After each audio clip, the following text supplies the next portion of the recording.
and those are the chunks of cookie dough. You know, kind of the same concept.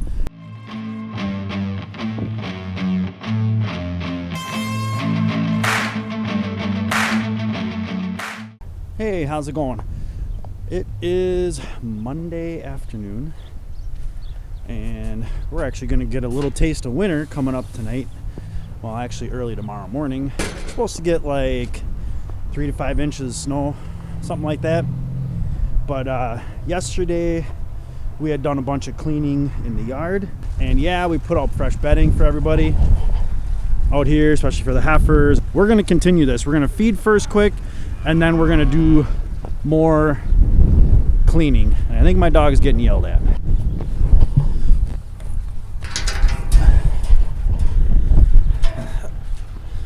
So since we're going to do some more cleaning, I got to get these guys out of here. But the one nice thing, as I try and maneuver this gate, the one nice thing though is once you move them, we kick them out into the short chute. The more and more we do that, the more they get used to getting moved around. They kind of know, and now they probably won't be very cooperative, but they kind of know that they're going over there and they got a new place to play around. Oh, there you go. You figured it out.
Hey, how's it going? Welcome back. It is Tuesday afternoon. We got ourselves a little bit of snow, and I mean just a little bit. We only got like 1.5 inches or so. We might get another 1/2 inch, maybe 2 inches yet. We did get a lot of this yard cleaned out last night, but it needs bedding yet. It was nice and dry and firm last night, and we just left it because we knew we were going to get the snow. So we're going to bed on top of that because that'll just turn out nicer. So one nice thing about the snow, well, one, moisture. We haven't had a whole lot of snow yet this winter. Halloween was like our last even measurable snow that we had. But we haven't had really super cold temps yet either. But this weekend going into early next week, we're supposed to get down into single digits. So it's going to start getting pretty cold. So we needed a little bit of snow to get on the ground, to give it at least a little bit of insulation. It is going to insulate the ground, because what happens around here sometimes, you'll get some of that, you'll get alfalfa will freeze out, and some other grasses might freeze out too. So getting a little bit of snow on top of the ground definitely helps for that. Part of doing the cleaning the other day, the bulls only had like 2/3 of their lick tub gone. So we gave that to the heifers.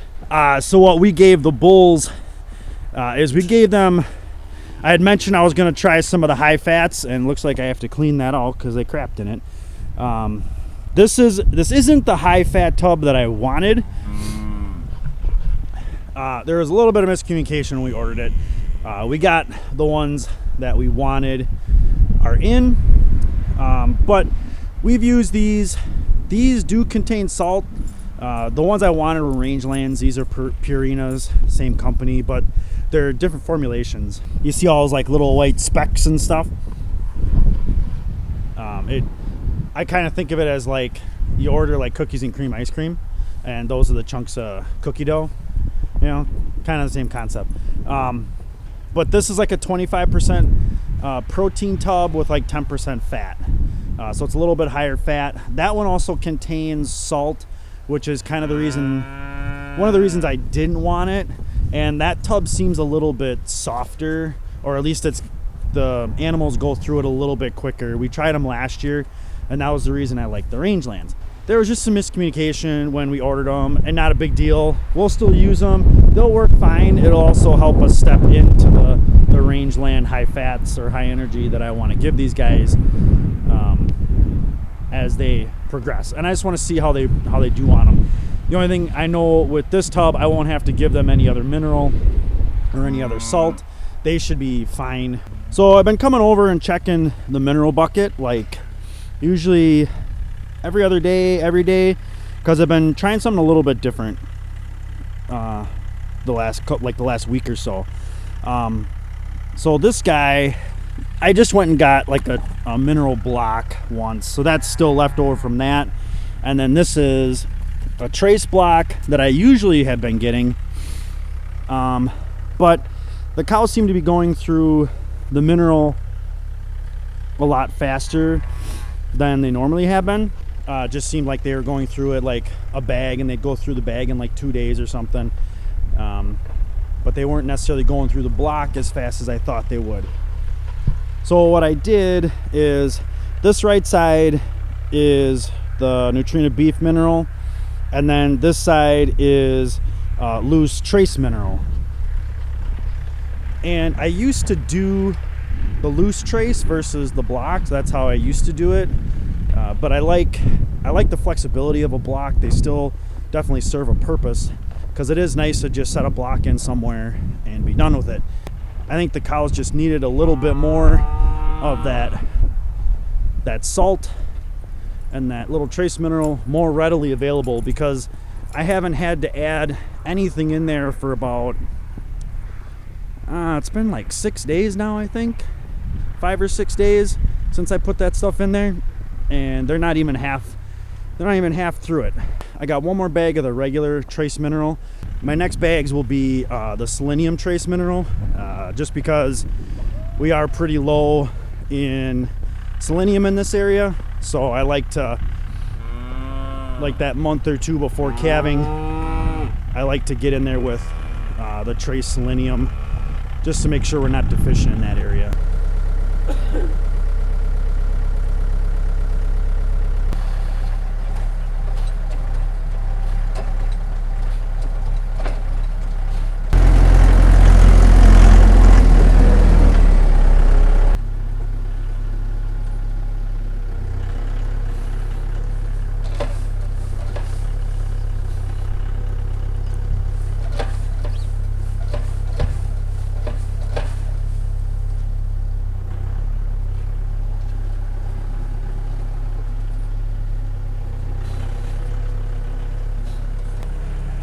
So another reason we wanted to get this cleaned out so bad is just come springtime, there's just so much manure pack that's in there that we got to haul out.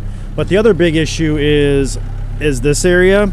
You know, I sometimes will mention the border. It's just those panels that we run from like over here, and we'll run it over to the corner. And then when it's calving season, cows that are going to be close to calving, like we're talking a couple of days or something like that, they go in this area before they go in the barn. Or sometimes they'll calve out here, but we'll keep this really well bedded, and then this builds up pretty quickly too. So we wanted to get that cleaned out.